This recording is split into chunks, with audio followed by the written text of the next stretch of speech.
Good day everyone, I'm John Del Diosa, and this is a teaching demonstration as a requirement for the subject Instructional Leadership and Management under Professor Dr. John Rainier Balaria for the MAN-DL program of the Wesleyan University, Philippines. Good day everyone, I'm John Del Diosa, and I'm tasked today by our nursing director to perform an in-service training program for the newly hired nurses to be dispatched in the recovery room unit. I'm also the team leader of the post-anesthesia care unit in our hospital, and I would like to welcome you all to our facility. At the end of the discussion, the participants, you should be able to discuss the interventions needed to address desaturating patients in the recovery room, enumerate the items needed to address desaturating patients. You should be able to perform head tilt chin lift maneuver, also to perform jaw thrust maneuver, and to perform insertion of a Guadel airway. Let's proceed. As an introduction to our unit, the PACU department consists of 10 beds, 4 of which are in the pre-op area and 6 of which are in the post-operative care unit. And you will be assigned on a rotational basis in both areas. Each area has a different skill set required to carry out the day-to-day duties and responsibilities. A separate orientation will be made with regards to the pre-op areas, duties and responsibilities, but today we will focus on the post-operative side because you will be assigned at least 3 weeks in a month in the PACU, and most of your time will be spent there. So we have to orient you ahead of time on the scenarios and cases that we encounter in the recovery room unit.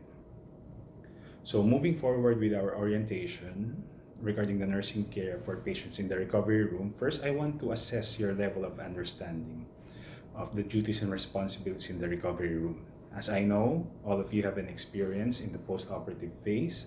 So can you tell me a memorable situation that you have handled and how did it pose a challenge to you as a professional? Thank you for sharing your experiences as well. As we would all agree on, our practice of nursing is always evolving and dynamic. Each patient is unique because he or she has her own different health status, a unique health status, a different environment, and a different predisposition as they go through the surgery. So each surgery is unique. So a wide variety of situation may be presented to you as you care for patients in the recovery room. To effectively handle patients in the recovery room, should be familiarizing yourselves first with the equipments available, the location of these equipments, how to use them, the location of the consumables that we use on a day-to-day basis, on a patient-to-patient basis. So you must be familiarized on where those located. We must also understand the common complications that we face in the recovery phase of anesthesia in order to properly anticipate these acute situations. Most of our patients will receive general anesthesia with some mix of regional or peripheral nerve block. At least 90 to 95% of our patients will be in this status. So with this in mind, we have to consider the various situations that may arise during their stay in the recovery room. So the most critical aspect in taking care of our patient is maintaining a patent airway. Some patients will experience total or partial airway obstruction after receiving general anesthesia. So we must be careful in assessing which patient will be at risk for this complication. Initially, you must consider the physiologic appearance of the patient. If the patient is overweight or obese, then consider adjuncting or assisting the airway until the patient is awake and recovered from anesthesia. Furthermore, you must consider if the patient has any surgery in the airway itself. So if the patient has surgery in the airway, the nose or the mouth or the throat, the patient is at higher risk for airway obstruction or aspiration. So you must consider that as well. So I have here 2 scenarios that I'm going to show to you today. The first scenario is upon receiving the patient in the recovery room and after connecting the patient to the monitor, the patient saturation is at 96% on room air. Patient is breathing spontaneously but shallow and has episodes of obstruction as evidenced by loud snoring during inspiration. After settling the patient, that is taking the vital signs and connecting to the warming machine, the patient suddenly developed complete obstruction of airway. So my question for you is, how would you describe the findings of a complete airway obstruction in a heavily sedated patient? And how will you describe the interventions that may be taken in order to alleviate the obstruction and maintain a patent airway? So in the recovery room, there are two maneuvers, or in general, there are two maneuvers that we can apply to the patient to open the airway of an unconscious patient. That is the head tilt chin lift, and another is the jaw thrust maneuver. In practice, we perform the jaw thrust maneuver, or do you remember in your ACLS or BLS, the jaw thrust maneuver is done if there is any surgery in the cervical spine that prohibits the manipulation of the neck, or if you suspect any cervical injury.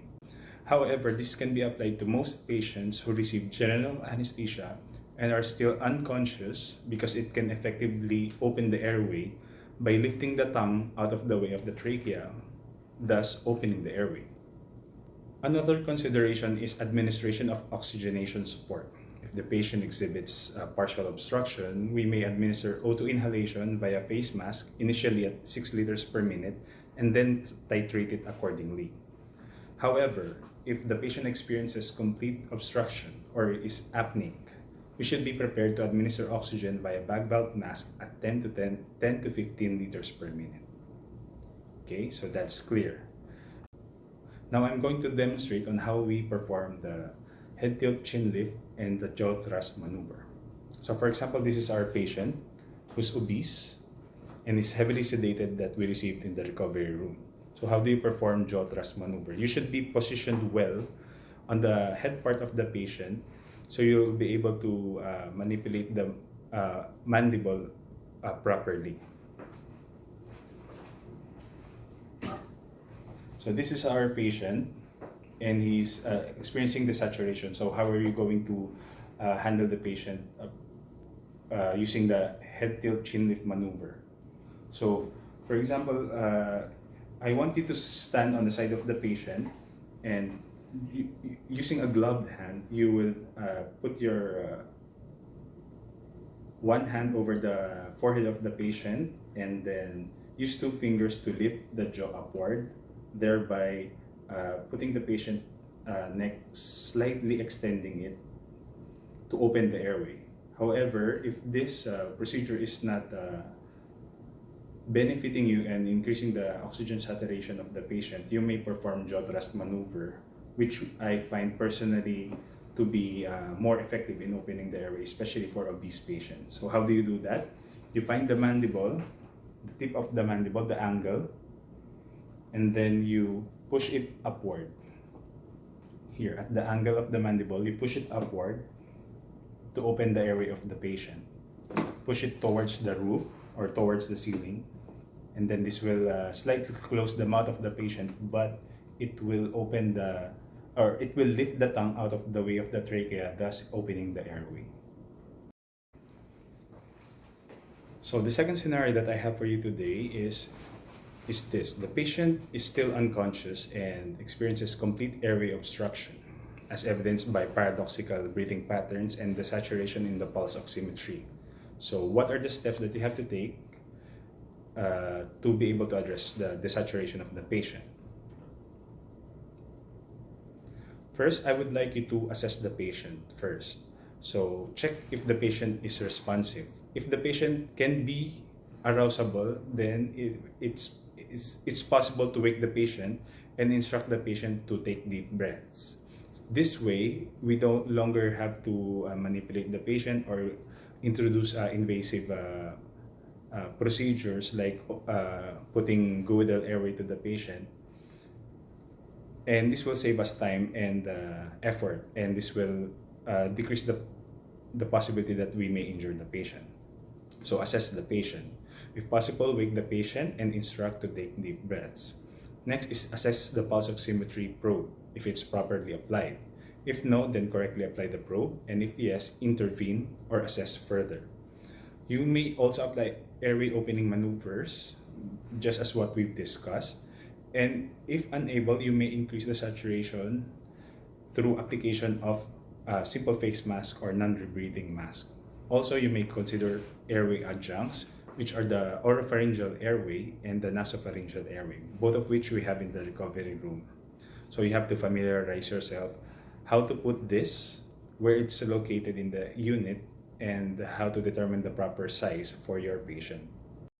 So how to properly apply airway adjuncts. The most common used airway adjuncts in the recovery room is the oropharyngeal airway or Guedel airway. The nasopharyngeal airway, it's available, but we rarely use them as it is more invasive and the risk for mucosal injury is higher. So oropharyngeal airways or OPAs are available in various sizes, and the nurse should be familiar on how to properly determine the optimal size based on the physiology of the patient. So I'm going to discuss to you how to determine the applicable size for the patient, showing a Guedel airway. So this is an example of a Guedel airway, and we put this on the mouth of the patient to open the airway and remove the obstruction caused by the tongue. So how to properly determine the size or the correct size for your patient. So this is the front part of the airway, and this is the tip. The front part, you should measure it at the corner of the mouth of the patient, and the tip should be at the angle of the mandible. So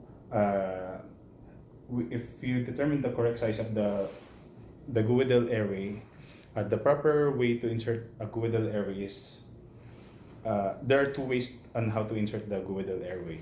First is you point the tip of the Guedel airway to the hard palate of the patient and insert it slowly.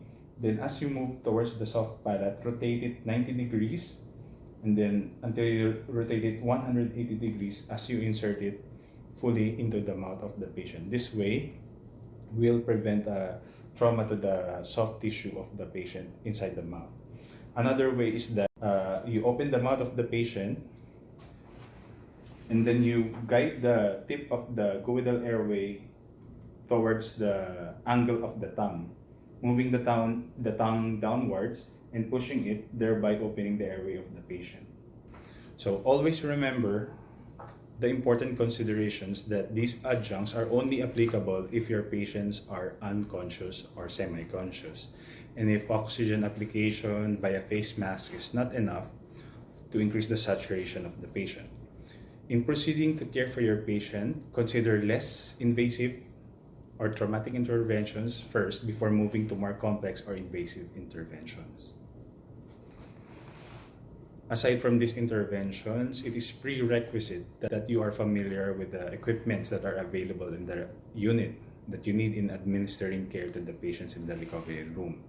Take note of the wall mount suction, where it's located, and it's available in each bay of the recovery room. The location of the consumables, you have to be aware, like the suction connecting tube, the canisters, the suction catheters, even the adjunct airways and the auto-delivery mask. You have to be aware where they are located, so in the event that you need them, you know where to find them.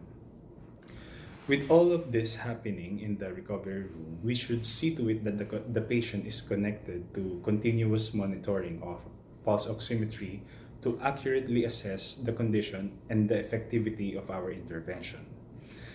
And always, never hesitate to call for help.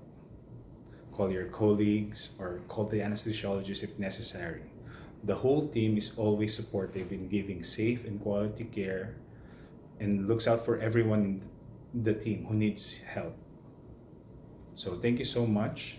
And if you have any further questions or clarifications, you may raise them now.